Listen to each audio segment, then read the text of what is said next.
போட்டுருவோம். யாராவது கொஞ்சம் நீட்டாக வந்துடக்கூடாது.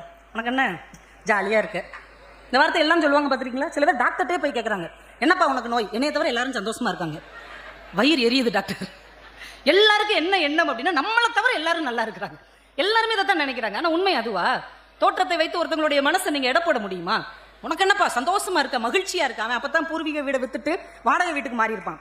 அவனை பிடிச்சிட்டு சந்தோஷமா இருக்குன்னு அவன் என்ன சொல்லுவான்? சில பெண்கள் நல்லா நீட்டா வெளியில வந்து அழகா ட்ரெஸ் பண்ணிட்டு வருவாங்க. உனக்கு என்ன துளிக்கிற சமாளிக்கிற? அவ சொல்லுவா, 10 வருஷமா பிள்ளை இல்ல, வெளியில வரும்போது கொஞ்சம் நீட்டா வந்தா மனசுக்கு ஆறுதலா இருக்குன்னு வந்தேன். நிறைய பேர் செல்ஃபி எடுத்துக்கிட்டே இருப்பாங்க, பார்த்திருக்கீங்களா?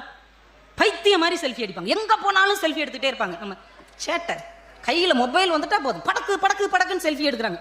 செல்ஃபி எடுக்கிறவங்க எல்லாருமே சந்தோஷமாக இருக்கிறவர்கள் இல்லை, தன் சோகங்களை அந்த சிரிப்பின் மூலமாக மாற்றிக் கொள்ளுகிறவர்கள் அப்படிங்கிறத நீங்க புரிஞ்சுக்கணும். அதுவும் எங்க பெண்கள்லாம் ஒரு செல்ஃபி மூலமாவே எல்லா பிரச்சனையும் கடந்து போயிருவாங்க. நீங்க பார்த்துருக்கீங்களா? நான்